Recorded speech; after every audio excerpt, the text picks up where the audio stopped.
Welcome back mga ropa, kwentuhan muna tayo. Pag-usapan natin kung paano pinabilib ni Kevin Kiambao ang mga fans sa loob ng arena. Buhat mode na naman si Kevin Kiambao para sa kupunan ng Goyang Sono mga ropa. Ngayon dito sa game na to, ang kalaban ng kupunan ng Goyang Sono ay ang kupunan ng Samsung Thunders mga ropa. At dito sa kupunan na to, nandito ang ating fellow Pilipino na si Justin Gutang. Magandang performance naman ang pinakita dito ni Justin Gutang mga ropa. Pareho sila ni Kevin Kiambao. At naging maganda at intense ang laban na to sa pagitan ng dalawang players mga ropa. Lalo na si Kevin Kiambao. Sobrang scoring machine niya mga ropa. Sunod-sunod na puntos ang kanyang ginawa dito mga ropa at ang kanyang mga long range bombs ay pumapasok dito sa game na to. And take note mga ropa, dito sa game na to, nagtala si Kevin Kiambao ng tumataginding na 20 points together with tumataginding na 12 rebounds sa 2 assists. Mga ropa, dito sa video na to, isa-isa may natin ang pambihirang plays at diskarte na ginawa ni Kevin Kiambao dito sa game na to. Ito ang game analysis at breakdown. Buhat mode na naman si Kevin Kiambao para sa kupunan ng Goyang Sono. Simulan na natin to. Okay game. Ngayon mga ropa, pagbubukas pa lamang ng game ay nakatirada kaagad do number 77 na teammate ni Kevin Kiambao dito sa may long range bomb, 3-point area, basket is good yan. At sumagot naman ng tail drops dito ang kupunan ng Samsung Thunders mga ropa. And again, dito naman, naka-man to man defense dito ang kupunan ng Samsung Thunders. At nung nakita nilang pumapost itong player ng kupunan ng Goyang Sono mga ropa, nagbigay kaagad sila dyan ng help defense. At dahil dyan sa pagbibigay nila ng help defense, open na naman sa 3-pointer ang isang teammate dito ni Kevin Kiambao. Enough space, enough separation kaagad ng mga ropa, kaya nagkaroon ng dalawang sunod na 3-pointers dito ang kupunan ng Goyang Sono. Samantala, good spin move naman ang ginawa dito ng center ng kupunan ng Samsung Thunders. Kilala ko tong center na to mga ropa, hindi ko lang maalala kung anong pangalan. Kayo mga ropa, baka kilala nyo tong center na to. Pwede nyo i-comment sa baba kung anong pangalan niya. Naswingan naman ang bola si Kevin Kiambao dito sa may right side corner 3-pointer mga ropa. Sumubok naman, lumouse out dyan si Justin Gutang. Yun nga lang mga ropa, ang first step ni Kevin Kiambao ay sobrang bilis at dahil dyan nagkaroon siya ng open lane dito sa may gitna. Nilipada ni Kevin Kiambao ang depensa doon sa may ilalim, hindi na nakareact yan.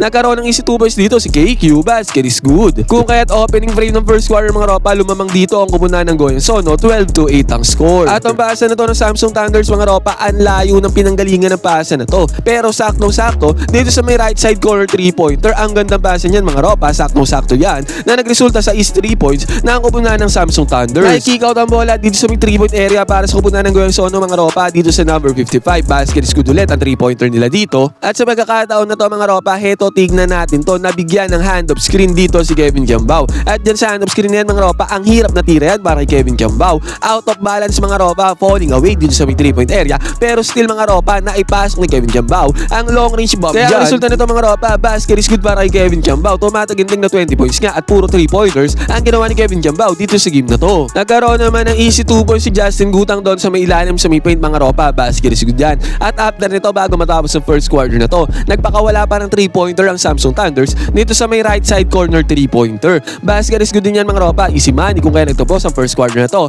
22-20 ang score, lamang pa rin naman dyan ng 2 points sa kupunan ng Goyang Sono. Pagpapos naman ng second quarter mga ropa, sinimulan kaagad to ng 3-pointer ng Samsung Thunders dito sa may left side mga ropa. Pumasok yan, easy money para sa kanila. At sa pagkakataon na to, si Kevin Kiambao nag-awang ng bola para sa kupunan ng Goyang Sono. Na-penetrate ni Kevin Kiambao dito ang man-to-man defense sa kupunan ng Samsung Thunders mga ropa. Na-attract niya yung tatlong defenders dito. Nagbigay help defense kasi ang dalawang defenders dyan mga ropa at nag-open up to sa opportunity doon sa may center para ma-open doon sa may paint. At magandang pasa naman ang ginawa ni Kevin Kiambao dito mga ropa, pero hindi kaagad na-convert ng center ng kupunan ng Goyang Sono yung puntos dyan. Pero still mga ropa, nakakuha pa rin ng puntos dyan ang kupunan ng Goyang Sono, basket is good. At after pa nito mga ropa, nagkaroon pa ng good ball screen dito ang kupunan ng Goyang Sono mga ropa na nagresulta sa easy 2 points dito sa may penetration, easy money, no problem. Sumagot naman ng Samsung Thunders ang ball screen lahat dito sa may ibabaw mga ropa, dyan sa ball screen na yan. Nakadrop defense dito yung center ng kupunan ng Goyang Sono. Humabol naman dito yung primary defender mga ropa, pero huli na ang lahat. Enough space, enough separation na yan mga ropa. Pasok na ang 3-pointer dito para sa kupunan ng Samsung Thunders. Nag-initiate naman ng offensive foul dito ang kupunan ng Samsung Thunders mga ropa, pero again sa pagkakataon na to sa possession nila,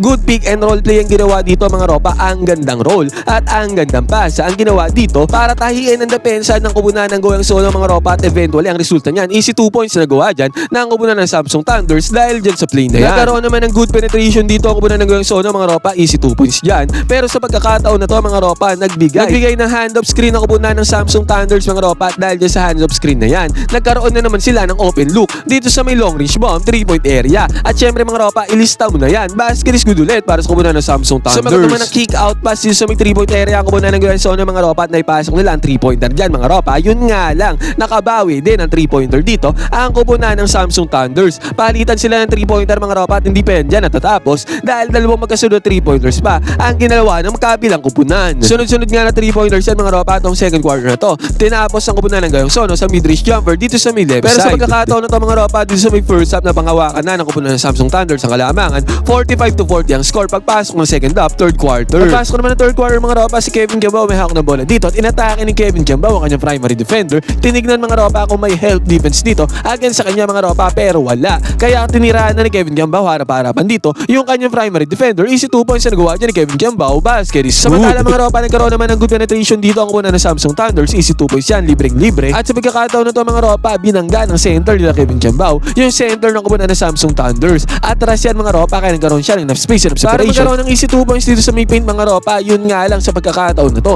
Sumubok naman close out dyan si Kevin Kiambao mga ropa pero huli na ang lahat. Naipukol na ang 3-pointer mga ropa at pumasok ang 3-pointer na to para sa kupunan ng Samsung Thunders. Ang nangyari naman dito mga ropa doon sa may ilalim, nakakuha ng offensive rebound dyan si Kevin Kiambao. At then sa offensive rebound na yan mga ropa, nakakuha pa siya ng second chance points. Easy money para kay Kevin Kiambao. Dikitan laban dito mga ropa sa may third quarter, 50-49 na score. Yun nga lang mga ropa, heto na sa senaryo na to. Nagkaroon ng sunod-sunod na putos dito ang kupunan ng Samsung Thunders. Okay naman ang depensa dito ng kupunan ng Goyong Sono mga ropa, yun nga lang talagang konting space, konting separation lang ang kinakailangan ng kupunan ng Samsung Thunder para pumukol dito sa kanila mga long range shot mga ropa. At lahat yan halos mga ropa ay pumapasok para sa kupunan ng Samsung Thunder. Kaya sa isang iglap mga ropa, naging 59-52 ang score. Lumayo na bahagya dito ang kupunan ng Samsung Thunder. Pero malapit dito para sa kupunan ng Goyong Sono mga ropa, sa isang iglap lang din. Konting separation lang din ang kailangan nila dito sa may 3-point area. Pumapasok din ng 3-pointers dito ng kupunan ng Goyong Sono mga ropa. At sa pagkakataon na to, nabigyan si Kevin Kiambao dito sa may right wing 3-pointer. Medyo nakadikit dyan yung defender mga ropa pero walang pakialam dyan si Kevin Kiambao. Pinukulan niya harap-harapan ng 3-pointer to. Pumasok ang 3-pointer dyan ni Kevin Kiambao. Basket is good. Kaya sa isang iglap lang din mga ropa, nakahabol kaagad sa puntos dyan ang kupunan ng Goyong Sono. 59-58 ang score. At ito mga ropa, pagmasdan natin ang depensa dito ng kupunan ng Goyong Sono, naka-man-to-man defense sila dyan. Pero nung may hawak ng bola dito sa may perimeter mga ropa, si Kevin Kiambao,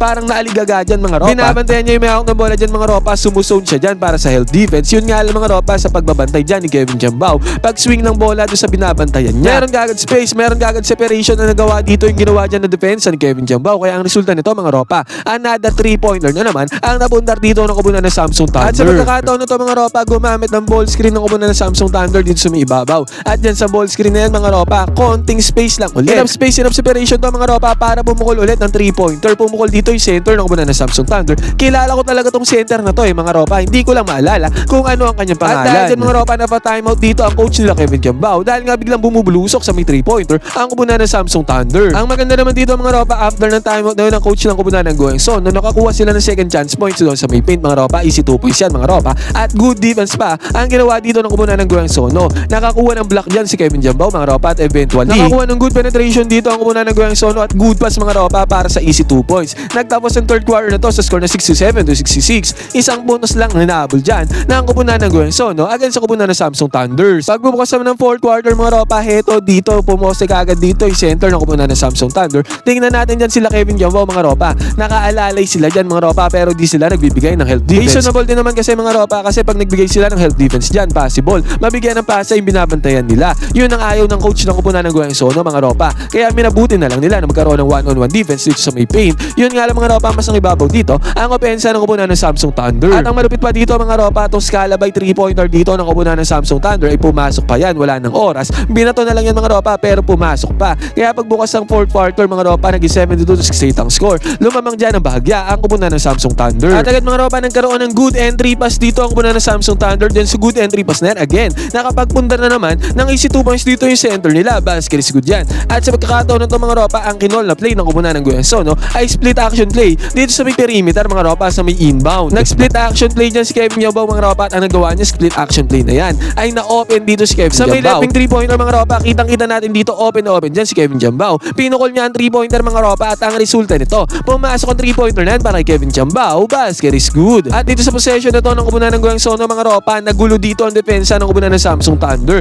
At dahil dyan sa pagkagulo sa depensa, open na naman dito ang kupunan ng Goyong Sono, yung center nila Kevin Kiambao. Resulta nito mga ropa, back-to-back 3-pointers para sa kupunan ng Goyong Sono. Successful plays yan. Basket is good para sa kanila. Easy money. Kung kaya't heto mga ropa, naging all 74 kagad na score dito sa isang iglap dahil sa dalawang 3-pointers sa ginawa ni Kevin Kiambao at ng kanilang center. Yun nga lang mga ropa, heto na good defense sa sana to para sa kupunan ng Goyong Sono. Yun nga lang napunta pa yung bola papunta doon sa may ilalim. Walang close out defense kaagad dito ang kupunan ng Goyang Sono doon sa may ilalim sa dalawang players. Kaya pagkapasa papunta doon sa may ilalim mismo, nagkaroon kaagad ng easy 2 points dito ang kupunan ng Samsung Thunder dahil nga wala kaagad close-out defense. Ang ginawa dyan ng kupunan ng Goyang Sono, nahuli ng bahagya. Pero buti na lamang mga ropa sa pagkakataon na to, nakapukol ng 3-pointer dito ang kupunan ng Goyang Sono. Crucial 3-pointer na yan mga ropa dahil pumasok na tayo sa crunch time ng 4th quarter. 3-pointer mga ropa, basket is good. 79-78 ang score dito mga ropa, 3 minuto may get. Ang natitira dito sa game na to, lumamang na 1 puntos dito ang kupunan ng Goyang Sono. Yun nga lang mga ropa, sa possession dito ng kupunan ng Samsung Thunder ang nangyari dito. Nagkaroon sila ng pick and roll gameplay dito mga ropa. Successful yung pick and roll gameplay na yan. Walang nagawa ang depensa dyan na ang kupunan ng Goyang Sono mga ropa, nakapagpundar sila dyan. Easy 2 points, basket is good. At ang pinakamasaklap na puntos dito ng kupunan ng Samsung Thunder mga ropa ay ang 3-pointer na to. Paubos na kasi ang oras dyan mga ropa. Nakasabay pa dyan si Kevin Kiambao mga ropa, pero pinanis lang ng 3-pointer na yan. Crucial 3-pointer pa to mga ropa ang ginawa ng player na to. Imbes na possession na ng kupunan ng Goyang Sono, pumasok pa ang 3-pointer na yan mga ropa. Ang sakit sa parte ng kupunan ng Goyang Sono. At sa possession pa ng Goyang Sono mga ropa, natawagan pa ng offensive foul dito yung center nila mga ropa. Kaya bola ulit ng kupunan ng Samsung Thunder. At ang masaklap pa dito mga ropa ay nakakuha pa ng mid-range jumper dito ang Samsung Thunder at pumasok yan. Pero buti na lang mga ropa dito sa possession ng kupunan ng Goyang Sono. Gumamit sila ng ball screen dito sa may ibabaw mga ropa. Dyan sa ball screen na yan, nagkaroon sila ng enough space, enough separation ng teammate na to ni Kevin Kiambao para pumukol ang 3-pointer mga ropa. Clutch 3-pointer yan mga ropa para bigyang buhay pa kupunan ng Goyang Sono dito sa game na to. Basket is good. At eto mga ropa, sa possession na to, na foul dito ang teammate ni Kevin Kiambao. 2 free throws yan mga ropa. Isa ang kanya napasok dito mga ropa at ang isa naman ay hindi. Pero dahil dyan mga ropa nagkagawan sa may rebound, nakuha ulit nila Kevin Kiambao ang rebound dito. And take note sa pagkakataon na to, 85-83 na ang score dito mga ropa. Segundo na lang ang natitira dito sa game na to mga ropa. At nagkaroon pa ng pagkakataon dito sila Kevin Kiambao para manalo o retabla ang laban para sa overtime. Nagkaroon naman ng good penetration dito ang teammate ni Kevin Kiambao mga ropa. Hindi siya ang nakatira dyan. Good penetration naman to, yun nga lang mga ropa, hindi to napasok ng teammate ni Kevin Kiambao. Kaya ang ending dito mga ropa, hindi nanalo dyan ang kupunan ng Goyang Sono. 85-83 ang score. Pero still mga ropa, good game para kay Kevin Kiambao. Nagtala nga siya dito ng 20 points together with 12 rebounds mga ropa dito sa game na to para kahit papaano buhatin ang kupunan ng Goyang Sono. Pero ang ending nga lang ay hindi nanalo. Ngayon mga ropa, ano masasabi nyo dito sa game na to ni Kevin Kiambao? Magandang performance ulit mga ropa, pero bitin talaga lagi ang kupunan ng Goyang Sono. Pwede kayo mag-comment dyan sa baba ng inyong opinion. Magkwentuhan tayo.